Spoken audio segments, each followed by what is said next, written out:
चर्चा के बीच में ही असदुद्दीन ओवैसी के घर पर हमला हुआ। हमला ये हुआ कि उनके घर पर काली स्याही फेंक दी गई।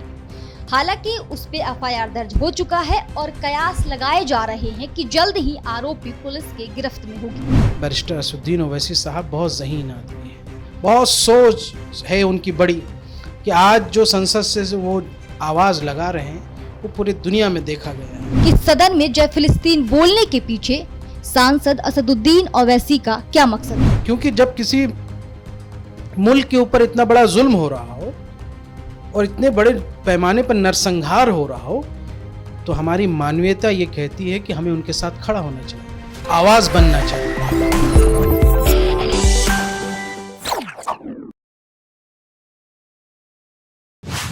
देश में 18वीं लोकसभा के पहले सत्र के दौरान से ही असदुद्दीन ओवैसी का शपथ ग्रहण खासा चर्चा में बना रहा। चर्चा यहीं खत्म नहीं हुआ। चर्चा के बीच में ही असदुद्दीन ओवैसी के घर पर हमला हुआ। हमला ये हुआ कि उनके घर पर काली स्याही फेंक दी गई। हालांकि उस पे एफआईआर दर्ज हो चुका है और कयास लगाए जा रहे हैं कि जल्द ही आरोपी पुलिस के गिरफ्त में होगी। हमारे साथ अभी मौजूद हैं एमआईएम के दिल्ली से प्रदेश अध्यक्ष शोएब जमई। हम इनसे समझने की कोशिश करेंगे तमाम सवालों के जवाब को बहुत ही आसान भाषा में। हमारा सबसे पहला सवाल आपसे यही है कि सदन में जय फिलिस्तीन बोलने के पीछे सांसद असदुद्दीन ओवैसी का क्या मकसद था? देखिए, हमारी पार्टी का शुरू से ही रुख रहा है फिलिस्तीन के संघर्ष में हम उनके साथ सॉलिडरिटी में हम खड़े हैं। ये जन भावना सिर्फ हमारी पार्टी की नहीं है बल्कि हिंदुस्तान के करोड़ों लोगों की। पूरे दुनिया भर में गाज़ा को लेकर यहाँ से एक बहुत बड़ा यहाँ से सॉलिडरिटी हमको देखने को मिला। जिस तरीके से इज़राइल ने बच्चों, बूढ़ों, औरतों उसकी हत्याएं की हैं, जिस तरह के वहाँ से बम के धमाके से पूरा गाज़ा को तबाह कर दिया, नरसंहार हुआ। उस नरसंहार के विरोध में पूरी दुनिया खड़ी हुई। पूरी दुनिया के कई पार्लियामेंट, चाहे वो यूरोपियन पार्लियामेंट हो, चाहे वो इटालियन पार्लियामेंट हो, अमेरिकन पार्लियामेंट, हर जगह उसके लिए आवाज़ उठी। ब्रिटेन के, कनाडा के पार्लियामेंट में उसके लिए आवाज़ उठी, लोगों ने नारे तक लगाए। यहाँ तक कि इटली के पार्लियामेंट के अंदर फ़िलिस्तीन के झंडे के साथ वहाँ के सांसद आए। किसी ने उनको देशद्रोही नहीं कहा। क्योंकि जब किसी मुल्क के ऊपर इतना बड़ा जुल्म हो रहा हो और इतने बड़े पैमाने पर नरसंहार हो रहा हो तो हमारी मानवीयता ये कहती है कि हमें उनके साथ खड़ा होना चाहिए, आवाज़ बनना चाहिए। नहीं, लेकिन सवाल ये है कि आपको किसी देश के प्रति निष्ठा है, आप उन्हें सपोर्ट करना चाहते हैं, करिए, ये आपका व्यक्तिगत मामला है। लेकिन संसद में शपथ ग्रहण के समय जय फिलिस्तीन बोलने के पीछे क्या वजह थी? नहीं, ये निष्ठा मत बोलिए। निष्ठा तो भारत के प्रति है, लेकिन अगर दुनिया के किसी भी हिस्से में कहीं कोई जुल्म होगा तो उसके लिए हम आवाज़ उठाएं। ये हमारा सिंबॉलिक जेस्चर था। हमारे राष्ट्रीय अध्यक्ष बैरिस्टर असदुद्दीन ओवैसी साहब बहुत ज़हीन आदमी है, बहुत सोच है उनकी बड़ी कि आज जो संसद से वो आवाज़ लगा रहे हैं वो पूरी दुनिया में देखा गया है। पूरी दुनिया में ये एक छवि बनी है भारत की कि हाँ, इस भारत के अंदर में लोग ऐसे हैं जो संसद के अंदर में फ़िलिस्तीन की बात कहते हैं। क्या भारत सरकार फ़िलिस्तीन के समर्थन में अपना पक्ष नहीं रखती है? हमारे देश के जो विदेश मंत्री हैं जयशंकर जी, वो फ़िलिस्तीन के पक्ष में संसद के अंदर बोलते हैं।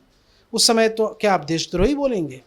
दूसरी बात ये है कि यूनाइटेड नेशन के अंदर हम यहाँ से उनको वोट नहीं करते हैं, फ़िलिस्तीन के पक्ष में करते हैं ना। तो हमारा तो यासिर अराफात के टाइम से ही, अटल बिहारी वाजपेयी के ज़माने से ही यहाँ से हम लोगों ने फ़िलिस्तीन के संघर्ष में उनका साथ दिया है और हमारी सॉलिडरिटी रही। तो एक देश के चुने हुए सांसद, जो सांसद रत्न है, अगर उन्होंने वो एक बात सॉलिडरिटी में, एक सिंबॉलिक जेस्चर था हमारा, तो उसमें कौन सी बड़ी बात है? और जो ये विरोध कर रहे हैं वो वही हैं जो फ़िलिस्तीन का झंडा धो रहे हैं। तो वो निष्ठा नहीं है उनकी।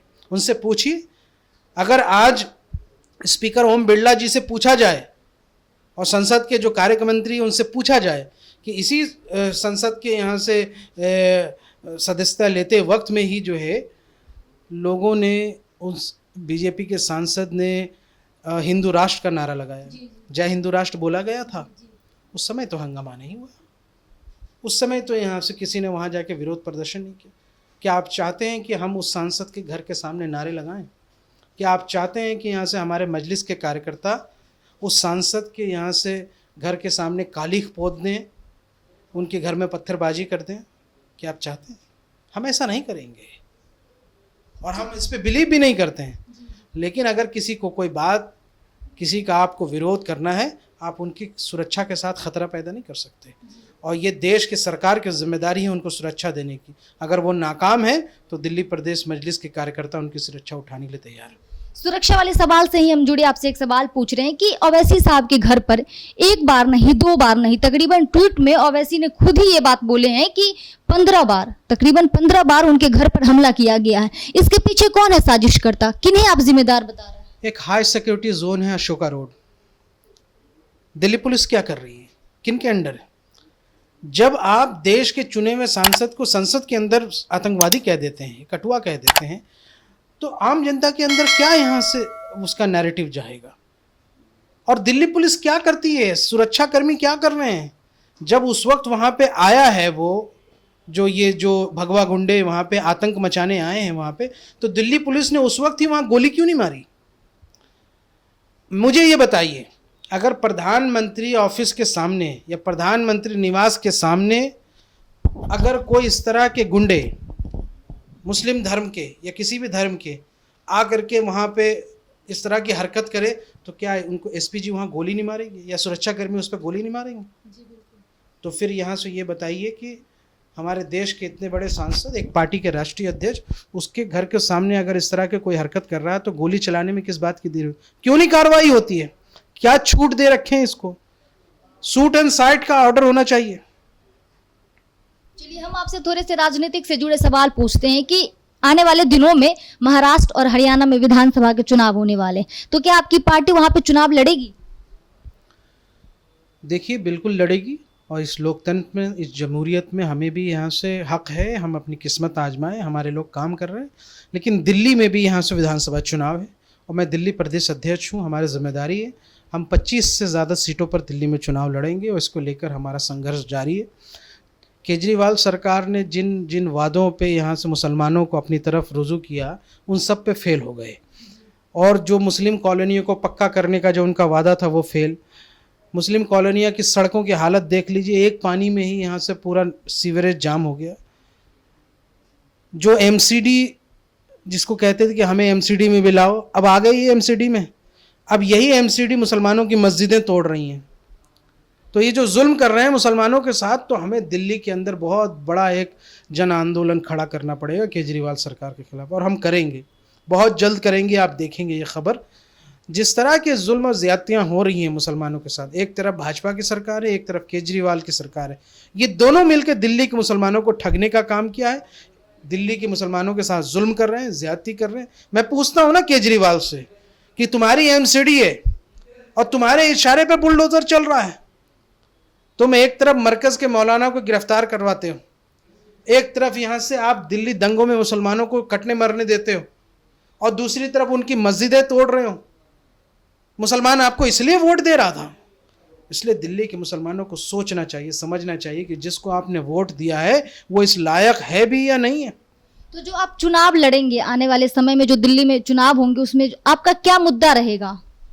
यही 4 मुद्दे रहेंगे। मुस्लिम बहुल इलाकों में जो है यहाँ से जो विकास नहीं हुए हैं उनको विकास करना चाहिए, जिस पर वे नाकाम हुए। हम अगर आएंगे तो हम करेंगे। दूसरा हमारा बहुत बड़ा मुद्दा है कि दिल्ली के मुसलमानों को 5% आरक्षण सरकारी नौकरियों और स्कूल कॉलेजों में देनी चाहिए। इसको लेकर हम संघर्ष कर रहे हैं। और ये 5% आरक्षण को लेकर यहाँ से चंद्रबाबू नायडू के स्टेट में भी, महाराष्ट्र में भी ये संघर्ष चल रहा है।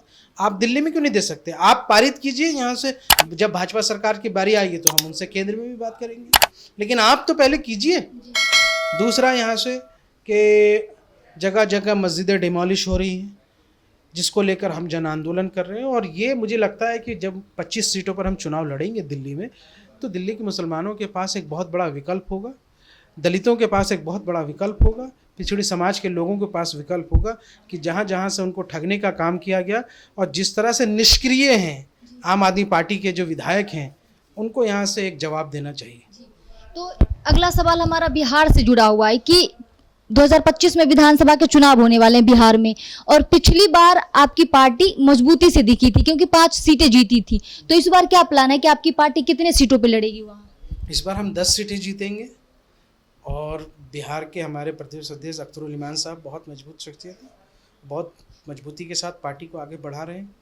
इस लोकसभा चुनाव में जो कुछ हुआ और बहरहाल, लेकिन उन्होंने विधानसभा को लेकर बहुत तैयारियां कर रहे हैं और मैं समझता हूं कि जितनी पिछली बार मेहनत की उससे ज़्यादा मेहनत करेंगे और एक अच्छे नतीजे आएंगे। मैं समझता हूं कि पार्टी बड़ी मजबूती के साथ वहां चुनाव लड़ेगी। हालांकि मैं दिल्ली की हमारी जिम्मेदारी है और मैं राष्ट्रीय स्तर पर मैं चाहता हूं कि पूरे देश के अंदर हमारी पार्टी चुनाव लड़े। जिस तरीके से बिहार में इतनी मजबूत मेहनत हुई है, 5 विधायक हमारे बार पिछली बार आए, उसी तरीके से मैं उससे इंस्पायर होते हुए मैं चाहता हूं कि दिल्ली में भी हमारे कार्यकर्ता इतनी मेहनत करें और मुझे भी उम्मीद है कि कम से कम 5 विधायक हमें भी दिल्ली में मिलेंगे इंशाल्लाह। आखिरी सवाल हमारा ये है कि जब असदुद्दीन ओवैसी ने जय फिलिस्तीन के नारे लगाए, तब से ये कयास लगाए जा रहे थे कि उनको अब अयोग्य घोषित कर दिया जाएगा, उनकी सांसदी चली जाएगी। तो क्या लगता है, उनकी सांसदी चली जाएगी, उन्हें अयोग्य ठहरा दिया जाएगा? करके देखें, हमारा तो चैलेंज है, करके देखें। अगर वो करेंगे भी, पहले तो बात तो कुछ होना नहीं है, ये तो तमाशे हैं, दिहाड़ी मजदूरी पे काम करने वाले IT सेल वालों का प्रोपेगेंडा है ये। लेकिन अगर वो करके भी देखें, 100 बार अगर सस्पेंड होंगे तो 100 बार असदुद्दीन ओवैसी ही चुन करके आएंगे हैदराबाद से। तो अभी आपने देखा कि असदुद्दीन ओवैसी के मामले पर दिल्ली के प्रदेश अध्यक्ष MIM से शोएब जमई हमारे तमाम सवालों का बहुत ही बेबाक अंदाज में जवाब दिया। ये थी इनकी राय। इस पर आपकी क्या राय है, कमेंट सेक्शन में हमें जरूर बताएं। देखते रहिए दी घंटा। शुक्रिया।